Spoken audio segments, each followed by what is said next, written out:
Hello aspirants. पिछली video में हमने पढ़ा अर्ली वैदिक पीरियड एंड लेटर वैदिक एज। लेटर वैदिक एज में हमने पढ़ा कि nature of kingdom tribal system से चेंज होकर टेरिटोरियल किंगडम में शिफ्ट हो चुका था, जहां पर किंगशिप हेरिडेटरी हो चुकी थी और पावर ऑफ किंग भी बहुत ज़्यादा बढ़ चुकी थी। इसके बाद यहीं से शिफ्ट होता है 16 जनपद्स में। 16 जनपद्स 16 महाजनपद्स बन चुके थे एंड उन्हीं में से एक बहुत ही नॉर्थ इंडिया में एक बहुत ही इम्पोर्टेंट एम्पायर का राइज हुआ, that was Mauryan empire. Mauryan empire के इतने बड़े राइज का एक कई सारे का रीज़न थे, जिनमें से तीन इम्पोर्टेंट रीज़न जो थे उनमें से फर्स्ट था ज्योग्राफिकल रीज़न। ज्योग्राफी के अनुसार Mauryan region mostly fertile Gangetic plains में था, जिसकी वजह से वहाँ पर खाने पीने के लिए काफ़ी चीज़ें उगाई जा सकती थी। इसके अलावा वहाँ पर आसपास के एरिया में लोहे की खदानें थी, जहाँ से हथियार बनाने के लिए पर्याप्त मात्रा में लोहा भी प्राप्त किया जा सकता था। और वहाँ पर फॉरेस्ट के कारण बहुत अधिक मात्रा में एलिफेंट्स भी सप्लाई हुए, जो मौर्यन एम्पायर की शान बने। इसके अलावा पॉलिटिकल रीजन भी थे, जिसमें कई सारे एफिशिएंट रूलर्स जैसे बिंबिसार, अजातशत्रु और महापद्म नंद ने काफ़ी इफेक्टिव रोल प्ले किया। And the third one is economic region. Economic region में रिवर के थ्रू ट्रेड की जा सकती थी, जिसमें गंगा एक बहुत ही इम्पोर्टेंट रिवर थी, और एग्रीकल्चर सरप्लसेस भी बने, जिसकी वजह से ये एम्पायर काफ़ी अच्छे से फ्लोरिश हुआ। अब बात करते हैं क्रोनोलॉजी की उन किंग्स की जो मौर्यन एम्पायर से पहले मगध में जिन्होंने राज किया। तो फर्स्ट डायनेस्टी जो अकाउंटेड है वो है हर्यांका डायनेस्टी। हर्यांका डायनेस्टी को एस्टेब्लिश किया था बिंबिसार ने। बिंबिसार ने मगध एम्पायर को एक्सपेंड किया थ्रू कन्क्वेस्ट और शादी करके। वो कंटेम्प्रेरी थे बुद्ध के, और उन्होंने कैपिटल बनाई राजगीर, जिसको गिरिवराज भी बोला जाता था। इसके बाद इनके बेटे अजातशत्रु ने इन्हीं का कत्ल करके गद्दी को अपनाया, और उन्होंने वाजी कन्फेडरेसी को भी हराया, और पाटलिपुत्र में एक पाटलिपुत्र फोर्ट भी बनाया। अजातशत्रु को किल किया उदयन ने, एंड देन उदयन ने अपनी कैपिटल को राजगृह से पाटलिपुत्र में ही शिफ्ट कर लिया था। इसके बाद शिशुनाग डायनेस्टी में शिशुनाग एक इम्पोर्टेंट रूलर हुए, जिन्होंने हर्यांका रूल को एंड किया था। इन्हीं की इस सीरीज में एक काल अशोक रूलर हुए, जिनके समय में सेकंड बुद्धिस्ट काउंसिल वैशाली में हुई, जिसको हमने बुद्धिज्म वाले चैप्टर में भी पढ़ा था। देन महापद्म नंद एक फर्स्ट नॉन अक्षत्रिय किंगडम थी। महापद्म नंद ने पहली बार एक आरत का टाइटल एक्वायर किया, और ये ग्रेटेस्ट एम्पायर बिल्डर बने फर्स्ट। इसके बाद इन्हीं के बेटे धनानंद जिनको डिफीट किया था चंद्रगुप्त मौर्य और चाणक्य ने, एक इम्पोर्टेंट रूलर हुए। धनानंद ने सिकंदर के टाइम में बोला जाता है कि उन्होंने सिकंदर के टाइम को भी फेस किया था, एंड यहीं से शुरुआत होती है चंद्रगुप्त मौर्य के द्वारा मौर्य एम्पायर एस्टेब्लिश करने में।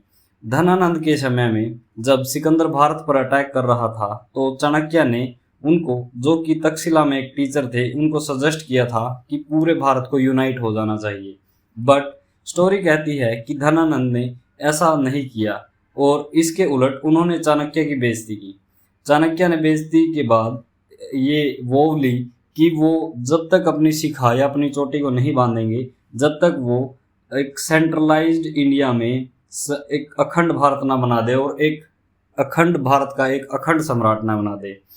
तो इसीलिए मौर्य एम्पायर को जब हम पढ़ते हैं, तो मौर्य एम्पायर का जो फाउंडर है वो है चंद्रगुप्त मौर्य, जिन्होंने अपने टीचर की एडवाइस और गाइड से मौर्य एम्पायर एस्टेब्लिश किया, जिनका नाम था चाणक्य, और जिन्हें कौटिल्य भी बोला जाता है। इन्होंने एस्टेब्लिश किया था 322 BCE में, और ओवरथ्रो किया था नंद डायनेस्टी को।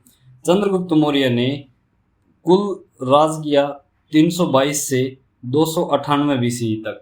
ये फर्स्ट एम्पायर थे ऑफ मौर्यन एम्पायर, और इन्होंने एक्सपेंड किया अक्रॉस नॉर्दर्न इंडिया। इन्होंने डिफीट किया था सेल्यूकस निकेटर को, जो एक समय में सेनापति थे सिकंदर के, और इन्होंने एक स्ट्रॉन्ग सेंट्रल एडमिनिस्ट्रेशन को भी एस्टेब्लिश किया था। बाद में ये एक जैन मोंक में कन्वर्ट हो चुके थे और इन्होंने सल्लेखाना प्रैक्टिस से श्रवण बेलगोला में अपनी निर्वाण या फिर मोक्ष को अटेन किया था। श्रवण बेलगोला में जो सल्लेखाना प्रैक्टिस की जाती है वो एक मोंक प्रैक्टिस होती है जिसमें व्यक्ति खाना पीना छोड़कर अब मोक्ष की प्रतीक्षा करता है। इसके बाद राज किया इनके बेटे बिंदुसार ने, जो चंद्रगुप्त के बेटे थे, और इन्होंने एम्पायर को एक्सटेंड किया डेक्कन रीजन तक। इनको अमित्र घाट भी बोला जाता था, जिसका मतलब है शत्रु को खत्म करने वाला। उसके बाद उन्हीं के बेटे अशोका द ग्रेट ने राज किया 268 से 232 BC तक। इनके बारे में बोला जाता है कि इनके 99 भाई और थे जिनको मार कर ये गद्दी पर बैठे थे, लेकिन इनको मौर्य रूलर में सबसे ग्रेटेस्ट काउंट किया जाता है। 261 BCE में इन्होंने कलिंग वॉर किया। ये वॉर और इसकी डेट आपको याद रखना काफ़ी ज़्यादा इम्पोर्टेंट हो जाता है। कलिंग रीजन करंटली ओडिशा में पड़ता है और इस वॉर में इतनी ज़्यादा वायलेंस हुई जिससे शॉक होकर इन्होंने उपगुप्त के कहने पर बुद्धिज़्म को अडॉप्ट कर लिया था। बुद्धिज़्म अडॉप्ट करने के बाद इन्होंने धम्म को प्रोमोट किया था। धम्म जो कि एक मोरल लॉ फिलोसफी है इन बुद्धिज़्म। इनको ये अपने आप को देव नाम प्रिय भी बोलते थे, जिसका मतलब होता है डियर टू द गॉड्स, यानी कि देवों को जो प्रिय है। और बाद में इन्होंने बुद्धिज़्म को स्प्रेड किया श्रीलंका में और सेंट्रल एशिया में। इन्होंने बहुत सारे अशोकन एडिक्ट्स भी, जिनके ऊपर इंस्क्रिप्शंस लिखी होती थी रॉक्स और पिलर पर, उनको भी इन्होंने इशू किया। अब बात करते हैं मौर्य एम्पायर में एडमिनिस्ट्रेशन के बारे में। जैसा कि मैंने बताया कि मौर्यन एम्पायर बहुत ही ज़्यादा सेंट्रलाइज्ड गवर्नमेंट पर बेस्ड था। दैट मीन्स कि किंग के हाथ में बहुत ही ज़्यादा पावर थी और किंग को आप सुप्रीम अथॉरिटी भी बोल सकते हैं।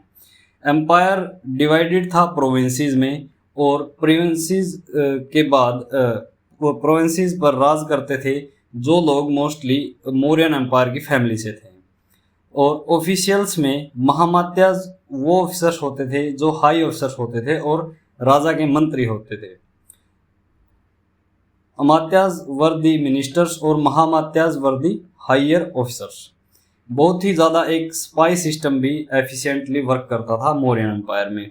अब बात करते हैं इकोनॉमी में, तो agriculture was the main occupation और स्टेट कंट्रोल करता था ट्रेड को, माइनिंग को और फॉरेस्ट को।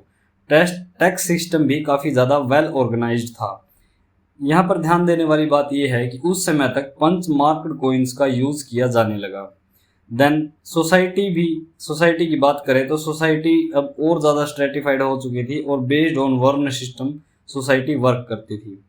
अर्बन सेंटर डेवलप हो चुके थे जिसमें पाटलिपुत्र एक बहुत ही स्पेशल और इम्पोर्टेंट प्लेस रखता था। ट्रेड और क्राफ्ट ग्रो हुई। ट्रेड और क्राफ्ट्स के ग्रो होने का रीज़न एक ये भी है कि ग्रीक्स के आने के बाद एक तरीके से बोल सकते हैं कि एक न्यू रूट्स खुल चुके थे भारत के, जिससे ट्रेड और क्राफ्ट और भी ज़्यादा बढ़ा। रिलीजन में काउंट करें तो मल्टीपल रिलीजन को फॉलो किया गया। हिंदुइज्म, जैनिज्म को प्रमोट किया गया और बुद्धिज़्म को। जैनिज्म को एंड में अडॉप्ट किया था चंद्रगुप्त मौर्य ने और बुद्धिज़्म को अडॉप्ट किया था अशोका ने। इसके अलावा एक और आजीविका सेक्ट को अडॉप्ट किया था जो second ruler of the dynasty थे, जिनका नाम था बिंदुसार।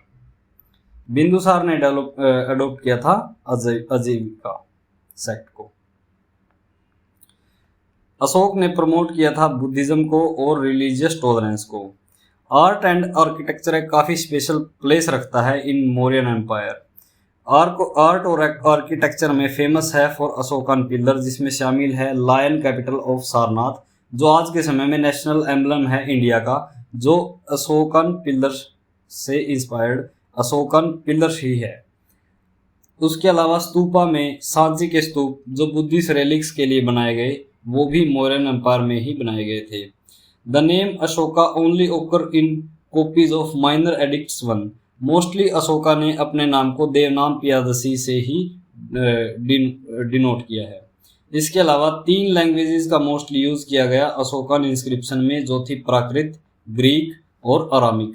आप लैंग्वेज में भी देख सकते हो कि किस प्रकार ग्रीक लैंग्वेज का इन्फ्लुएंस था इंडिया पर, और ये दिखाता है कि उस समय में ट्रेड कि कितने ज़्यादा डीप रिलेशन थे विद दी वेस्ट एशिया और कितनी ज़्यादा इंट्रिकेटेड ट्रेड थी।